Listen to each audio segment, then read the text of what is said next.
मैंने एक भजन से आरंभ की अपनी बात।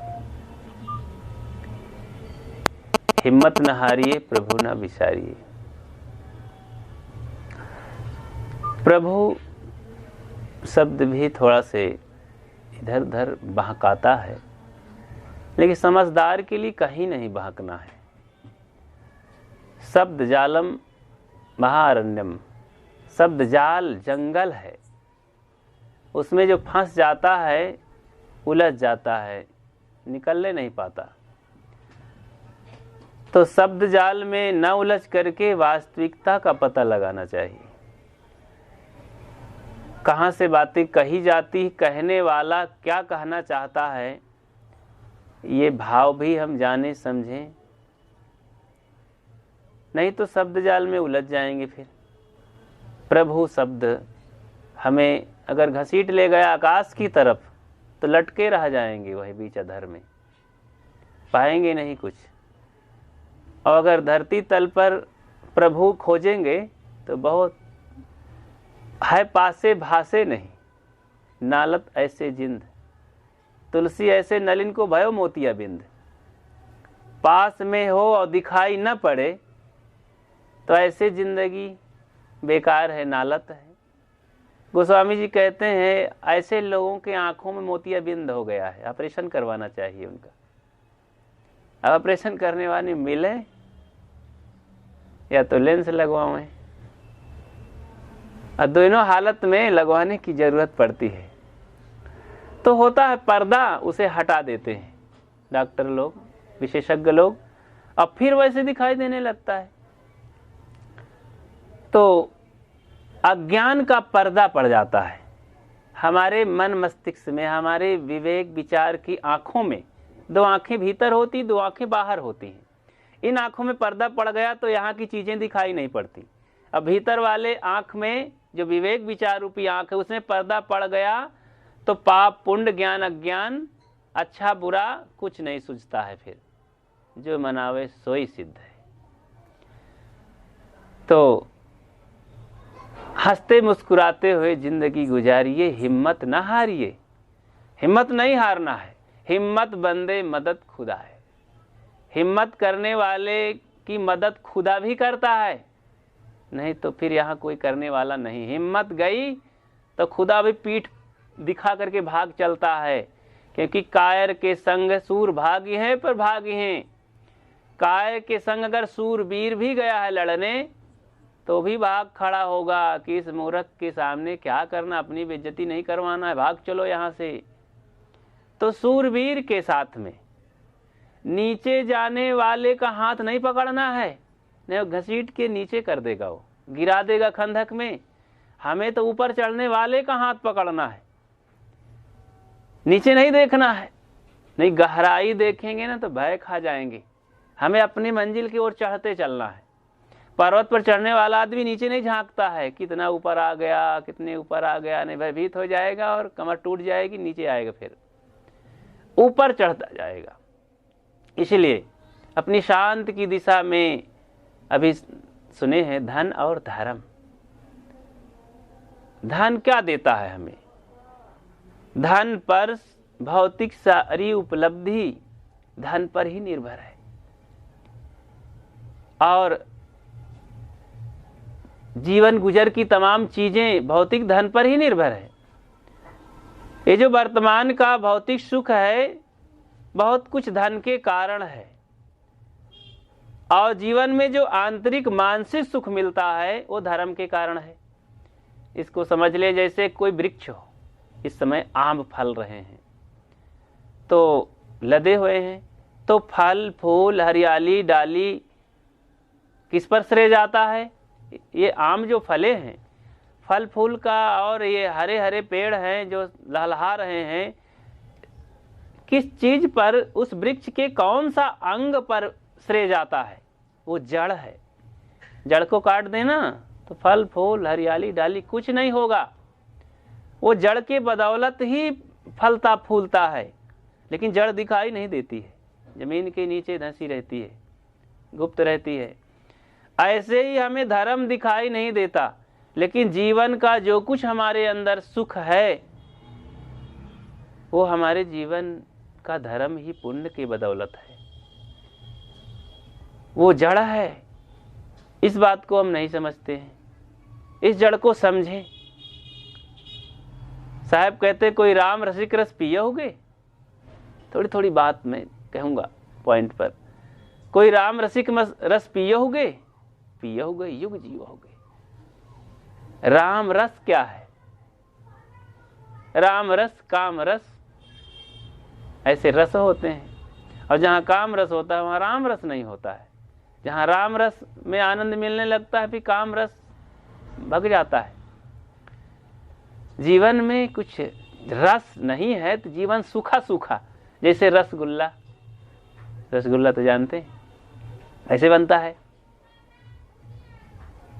पहले गोल गोल रख लेता है हलवाई और रस आगे चाशनी बना के उसमें डुबा देता है, तब होता है रसगुल्ला।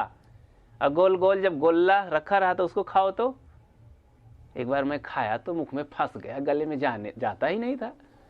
अब उसमें मैदा और खोआ मिला करके सान के गोल गोल बनाते हैं तो गोल्ला ऐसे लगेगा नहीं, उसको कोई खरीदेगा भी नहीं। लेकिन जब वही रस में डूबता है तब उसको बड़े चाव से लोग खाते हैं, बड़े प्रेम से। अब उसके समान कोई मिठाई नहीं लगती है, रसगुल्ला कहते हैं। ऐसे ही जब तक हम रस में नहीं डूबेंगे ना, राम रस में, साधना के रस में, भक्ति रस में नहीं डूबेंगे, तब तक जीवन रूखा रूखा रहेगा, सूखा सूखा रहेगा। और उदासी में, चिंता, टेंशन, फिक्र में, तनाव में खोए खोए जीवन जैसा रहेगा। और जीवन में जब रस मिल जाता है ना तो हर समय हरियाली रहती है मन में। तो फिर जहाँ जाता है, दुख में, सुख में, गरीबी में, अमीरी में, बचपने में, बुढ़ापे में, हर समय उसे आनंद ही आनंद, चारों तरफ आनंद की बहार। उसे अलग से कहीं बाहर फिर खोजने की जरूरत नहीं होती, जहाँ रहता है वो बाहर पाता रहता है। उसके अंदर से वो स्रोत, सुख का स्रोत कहीं बाहर नहीं होता है। हम भ्रमित हो गए हैं, बाहर खोजते हैं। जैसे मृगा जंगल में घास फूसों में अपनी कस्तूरी को खोजता है, सुगंधी को खोजता है, और वो थक करके चूर होता है, गिरता है जब अंतिम में, तो उसका मुख चला जाता है नाभि के पास, थका हुआ था, तो समिट करके जब गिर जाता है, अंत में उसे पता चला। लेकिन अंत में क्या, जब थक करके चूर हो गया, मरने के समय आया, लेकिन पता चला उसे। तो ऐसे ही दौड़त दौड़त दौड़िया जहाँ तक मन की दौड़, दौड़ थका मन थिर भया, वस्तु ठौर की ठौर। दुनिया में दौड़ लगाएं, इस धरती तल पर चारों तरफ देश विदेश भागें और सुख की तलाश करें। सुख मिलने जुलने वाला नहीं है, ये बाहर की चीजों में सुख है ही नहीं। जैसे हम भोजन करते हैं तो स्वाद किस में आता है? स्वाद भोजन में नहीं है, ये मूल बात है। स्वाद भोजन में नहीं है, हलवा पूड़ी अचार में नहीं है, स्वाद अपने जिह्वा में है। और वो भी जिह्वा भी क्या समझेगी? आत्मा जब हट जाए तो जिह्वा भी नहीं जान पाएगी। लेकिन अभी जब तक हम हैं शरीर में तो स्वाद तो जीभ में आता है। जीभ का रसायन बिगड़ जाए, रसाशक्ति जो स्वाद शक्ति है खराब हो जाए, तो कितना बढ़िया माल मलीदा डालो, सब भूसा माटी लगेगा, कुछ अच्छा नहीं लगेगा। जैसे जिसके शरीर में शून्यता आ जाती है ना, तो इस शरीर में चाहे सुई से छेदो चाहे पत्थर मारो, कुछ पता नहीं चलता है, शून्य हो गया। अब उसमें स्पर्श शक्ति है ही नहीं।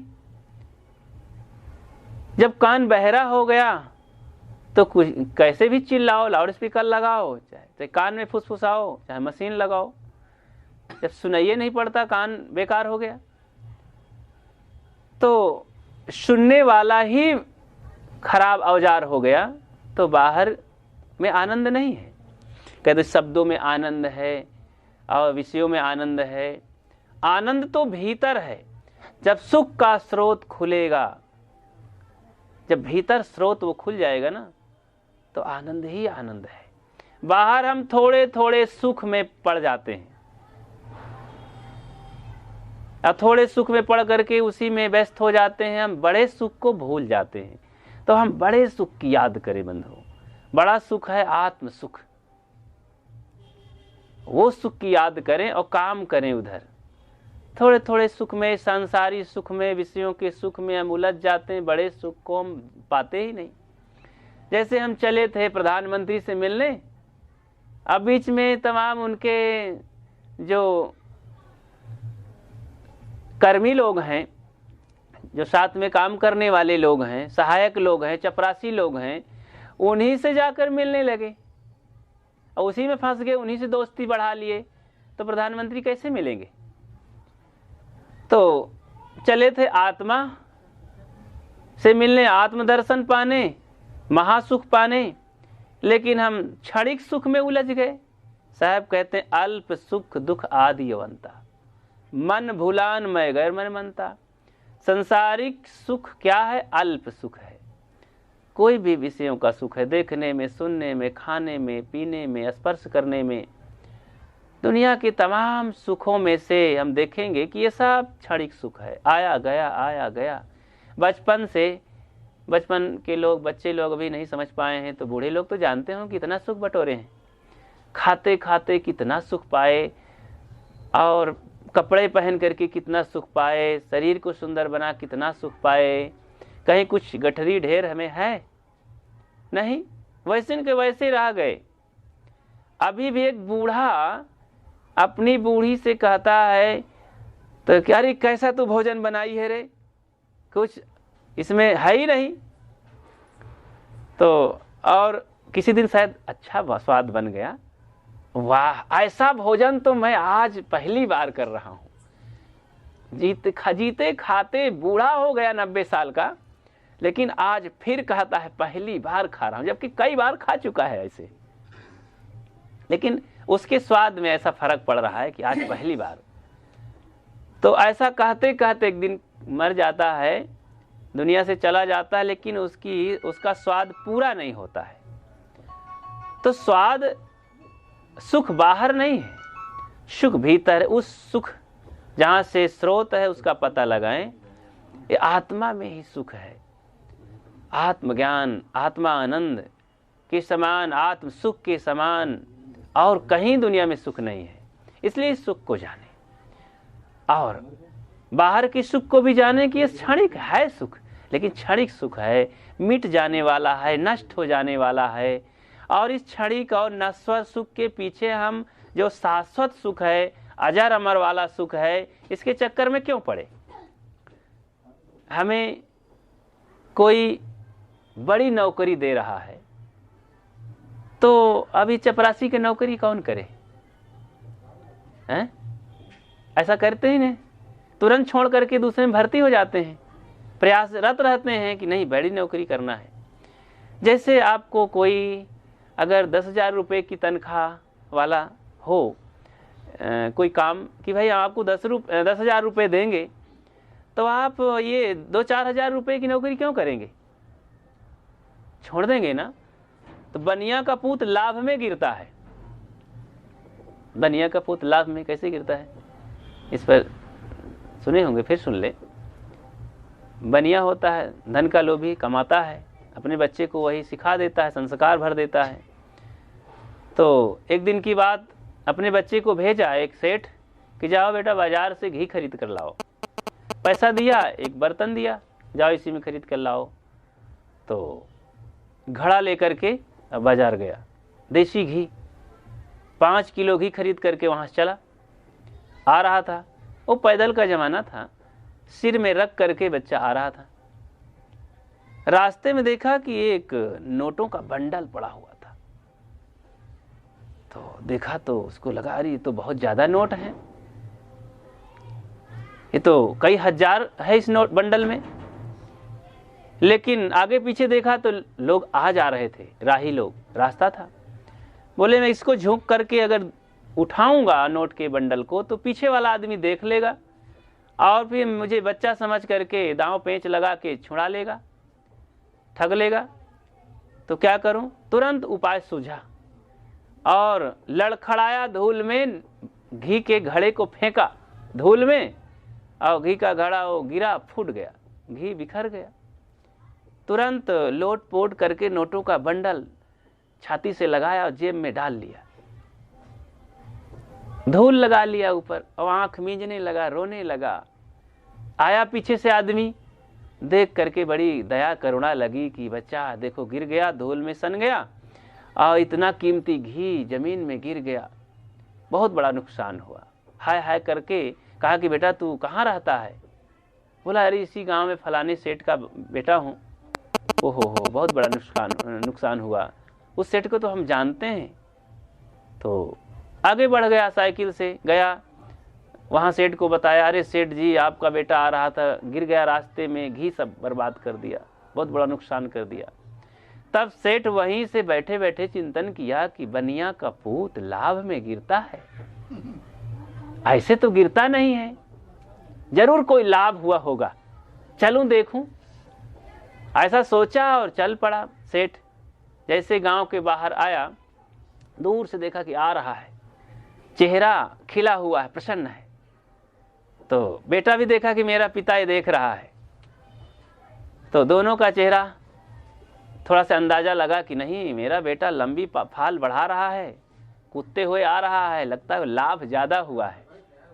खड़ा था, धीरे से आ गया, वो दूर से ही रहा। पिताजी घबराओ नहीं, अरे बहुत बड़ा लाभ है, बताऊंगा।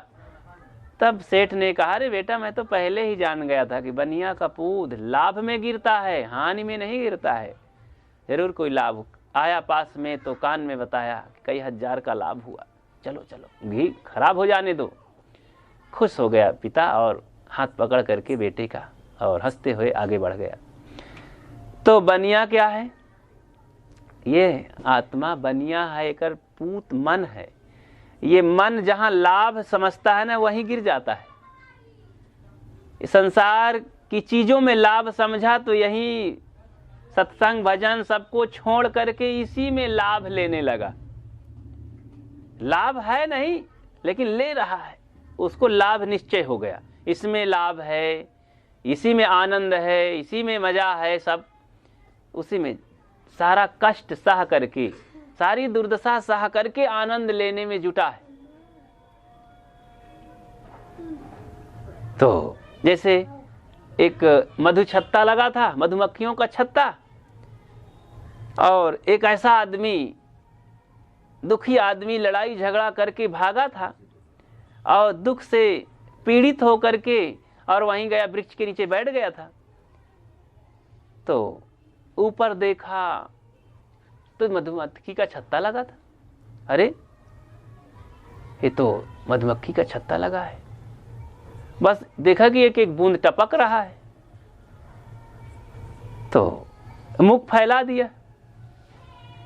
एक बूंद गया तो बड़ा मजा आया, उसे अच्छा लगा, तो सोचा कि पेट भर जाए तो अच्छा रहे। अब फिर देखा कि जिस पर मैं बैठा हूं, वृक्ष पर चढ़ के बैठ गया था और एक डाली को पकड़ लिया था। जिस डाली को मैं पकड़ा हूं उसे तो चूहे कुतर रहे हैं। ये चूहे काले और सफेद हैं और वृक्ष की डाली को कुतर रहे हैं, ये तो काट देंगे तो मैं गिर जाऊंगा। फिर देखा कि गिरूंगा कहाँ, नीचे देखा तो एक कुआं था, सूखा कुआं। अब फिर देखता है कि नीचे उसमें मगरमच्छ बैठे हैं, सांप है, बिच्छू है, घड़ियाल हैं, सब नीचे रेंग रहे हैं, बहुत खतरनाक जंतु हैं। घास फूसों से वो बहुत भयानक कुआं है। लेकिन फिर मुख फैला दिया कि आनंद ले ले, फिर देखा जाएगा।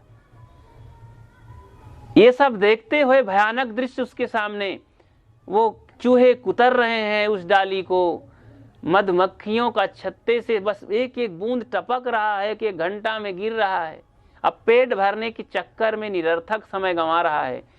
डाली से कूद करके भाग सकता है, उस ऐसा अवसर है, लेकिन नहीं, स्वाद आ रहा है, इस लोभ में पड़ करके वहीं पकड़े बैठा है डाली को। होता क्या है, चूहे कुतर देते हैं डाली को और कट जाती है डाली और धड़ाम से गिरता है कुएं में, तो मगरमच्छ घड़ियाल उसे डस लेते हैं, खा लेते हैं। कुएं में गिरता है, चोटों से त्राहि त्राहि करता है, दुखों की सीमा का कोई था नहीं है कितना है। ऐसे संसार दुख से भरा है। अनेक संसार में मगरमच्छ जैसे जीव हैं, प्राणी हैं, लोग हैं, दुख हैं, ऐसी विषयांध होकर के अज्ञान के कुएं में गिरता है। और यहाँ की विषयों का जो लोभ है, थोड़ा थोड़ा आनंद आ रहा है, इसी मिठाई के चक्कर में वो पेट भरना चाहता है। विषयों से कहीं पेट भरता है? खाते खाते आजकल पेट भरा कहीं? देखते देखते आंखों से पेट भरा कहीं? बहुत स्पर्श किए कहीं पेट भरा? बहुत कानों से सुने कितनी अच्छी अच्छी आवाजें, अनेक प्रकार के बाजे, डीजे, न जाने कितनी आवाजें सुने, अनेक प्रकार के स्वरों को, लेकिन पेट तो भरा नहीं। कितना सूंघे, नाना प्रकार के इत्र फुलेल, सुगंध दुर्गंध सब लिए, लेकिन कहीं पेट भरा नहीं। ये पेट भरने वाला नहीं। भरेगा कैसे? संतोष संतोष सुख है, रहो तो हृदय जुड़ाए। जब संतोष धन आता है, संतोष धन कैसे आता है? जब आत्मधन आता है। आत्मधन आया तो इस धन में सारे दुनिया के धन फीके पड़ जाते हैं। अब मन तृप्त हो जाता है, मुझे नहीं चाहिए इस संसार का सुख। तो ऐसा साधक फिर कैसे होता है? ये सूखी गरी होती है ना, नारियल, भीतर से खटखटाता रहता है, खड़खड़ाता है ना, बजता है। अब कच्चा नारियल कैसे होता है? चिपका हुआ, और फोड़ो तो चाकू से टूट टूट कुतर करके निकलता है, बड़ी मुश्किल से। सावधान न रहो तो पैर में छेद कर, हाथ में छेद कर डालेगा। तो बड़ी मेहनत से निकलता है कच्चा नारियल, और सूखा नारियल तो पहले से उसी में बजता है खटखट।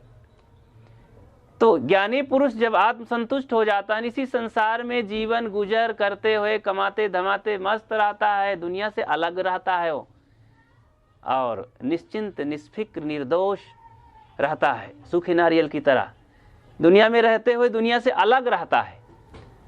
और जो आत्मज्ञानी नहीं होता, समझदार नहीं होता, विषयों में अंधा है जो, और उसी में सुख ढूंढ रहा है ना, तो कच्चा नारियल की तरह इसी में टूट टूट करके चिपका रहता है, टूट टूट करके निकलता है, निकलता उकलता नहीं है, उसी में शरीर छोड़ देता है।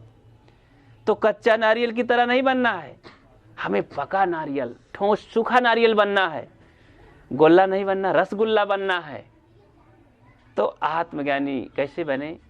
जैसा कि सुने ना, एक धाम मिला गुरु की दया, घूम के आना पड़ता है वहीं। चारों तरफ चारों धाम में चले जाइए, कुछ मिलने वाला नहीं, गुरु धाम में आइए तो सब कुछ मिल जाएगा। ऐसा धाम नहीं दुनिया में। एक धाम मिला गुरु की दया, दुनिया में ऐसा धाम नहीं जहां सर्व दुखों का अंत हुआ। सारे दुखों का अंत कहाँ होगा? गुरु धाम में। सब धाम गए, सब कुछ। एक बार सब धाम जा रहे थे, तो कहा महाराज, अरे क्या आंखें मूंदे बैठे हो, समाधि लगाए, चलो ना हमारे साथ, फ्री बस में बैठा ले चलेंगे, फ्री गाड़ी जा रही है, चारों धाम तीर्थ यात्रा करके आएंगे। गांव के लोग जा रहे थे, टीम बना करके जाते हैं लोग आजकल तीर्थ यात्रा में। तो महाराज कहें भैया आप सब लोग जाओ, धन्यवाद, आप सबका प्रेम अगाध है मेरे लिए बहुत अच्छा है। अब मैं अपने भजन में मस्त हूँ और मुझे जो धाम मिल गया उसी में संतुष्ट हूँ, आप सब लोग जाएं उस धाम में तीर्थ करके आएं। तो नहीं महाराज आप चलते तो बड़ा अच्छा होता। कहें अब भाइयों मुझे समय कम है और जीवन अंतिम पड़ाव पर है, बुढ़ापा आ गया है, आप सब लोग जाएं, भ्रमण करें। भ्रमण करने में बहुत मेहनत पड़ती है। लो मेरा एक कमंडल लेते जाओ, इसको तीर्थ यात्रा करा लाना, तीर्थों में घुमा लाना, देव दर्शन करा लाना। एक कड़वी लौकी होती है ना, तितुई कड़वी लौकी, तो उसी का कुछ महात्मा कमंडल बनाए रहते हैं, तो कड़वापन तो होता ही उसमें। तो बोले ये कड़वी लौकी है ना, अभी नया कमंडल बना है, इसको लेते जाओ, इस कमंडल को तीर्थ में घुमा करके लाना, तो इस मुझे काफ़ी फल मिलेगा इससे, और इसी को ले जाओ मेरे नाम से। अच्छा महाराज चलो, आप नहीं जाते हैं तो कमंडल को ले जाते हैं। खुश हो गए, गांव के लोग लेकर गए। तो जहाँ जहाँ गए कमंडल को भी नदी में स्नान कराते रहे, मूर्ति के सामने छुआते रहे, दर्शन कराते रहे, बहुत खुश थे, खाते पीते घूमते। 2 सप्ताह बीत गया, लौट कर आए। वहीं बस रुकी महात्मा के कुटिया में। बोले महाराज हम लोग आ गए हैं, धाम चारों धाम करके, तीर्थ यात्रा करके, बहुत आनंद मिला और बहुत सुख मिला। आपका कमंडल हम लोग लाए हैं चारों धाम करा करके, बड़ी खुशी की बात है। महात्मा बहुत धन्यवाद दिए सबको, बहुत बहुत अच्छी बात। और हमारी इस कुटिया में पधारे हैं आप सब लोग। अब इस कुटिया में क्या जलपान मैं दूं, कोई प्रसाद देने के लिए चीज़ भी नहीं है, लेकिन अब बिना प्रसाद दिए जाने दूं तो मेरे मन में खेद रहेगा, कुछ तो दूं। अब यही एक लौकी है तुम्बा, यही चारों धाम करके आई है, पवित्र हो गई है, अब इसी का प्रसाद मैं भी खाऊं, आप भी खाएं। तो पटक दिया लौकी को और लौकी टूट गई। तो टुकड़ा टुकड़ा दिए, लीजिए इस प्रसाद को खाइए। तो जैसे प्रसाद मान करके लोग मुख में डाले तो कड़वी लौकी जो मुख में गई तो लोग, कोई उल्टी करने लगा, कोई थूकने लगा, फेंक दिया। अरे महाराज बहुत कड़वी लगती है। महात्मा आश्चर्यचकित होकर कहे, बोले कैसी बातें कर रहे हो, चारों धाम करके कमंडल आया है, क्या इसका कड़वाहट भी नहीं गया है? कहीं महाराज बहुत कड़वा है, कुछ भी नहीं कम हुआ इसमें। कहीं तो महाराज कहने लगे जोर से कि घूरे पर की करुई लौकिया सब तीर्थ कर आई। घूर कचड़ा, तो घूरे पर की कड़ुई लौकिया सब तीर्थ कर आई। गंगा नहाई जमुना नहाई तेऊ न गई करुआई। जब एक कड़ुई लौकी की ये नहीं गई कड़वाहट, तो तुम लोगों की कड़वाहट कैसे गई होगी, तुम लोगों का दोष कैसे मिटेगा, तुम लोगों का पाप कैसे मिटेगा, मुझे कोई विश्वास नहीं है। अभी भी वैसे तमाकू रगड़ रहे, वैसे बीड़ी पी रहे, वैसे झूठ बोल रहे, वैसे काम क्रोध लोभ मोह भरा हुआ है, कोई सुधार नहीं है। वही गंदगी है मन में, वही झगड़ा झंझट है, झूठ बोलाई है, परिवार में तनाव है, चिंता है, फिक्र है, एक भी पाप दूर नहीं हुआ है। इस धाम में जाने से 2 सप्ताह का समय बेकार चला गया तुम्हारा। जैसे इस लौकी का कड़वापन नहीं खत्म हुआ एक रत्ती, वैसे ही तुम लोगों के मन में कोई लाभ नहीं हुआ, निरर्थक समय गया। सब की आंखें तन गईं, कान खुले के खुले रह गए कि वास्तव में हम लोग धोखा खाए। महात्मा जी सही कहते हैं, लेकिन फिर भी 100 जूता खाएं, तमाशा घुस के देखें, दुनिया के लोग निरुत्तर तो हो जाते हैं, लेकिन उस बात को आचरण में उतारने के लिए साहस नहीं बटोर पाते, हिम्मत नहीं होती है, क्योंकि जन्म जन्म की आदत पड़ गई है, बंधनों में रहने की आदत। वही अच्छा लगता है उनको, सही अच्छी आदत, शांत की, सुख की, सत्संग की आदत, संतों की संगति की आदत नहीं पड़ती है, शुद्ध साफ सादा जीवन बिताने की आदत नहीं पड़ती है, और सरल सहज जीवन, सात्विक जीवन में रहने की आदत नहीं पड़ती है। वही फैशन, वही गंदा खान पान, वही चाल चलन, पुराना ढांचा। तो गुरुधाम में आकर के अपने जीवन को हम पवित्र बनाएं और सुखमय बनाएं, जीवन में परिवर्तन ला करके जीवन को सार्थक करें। अपनी बात को यहीं विराम देता हूं। आप सबको बहुत बहुत धन्यवाद देते हुए बोलिए सद्गुरुदेव की। जरा तेजी से जय बुलाएं।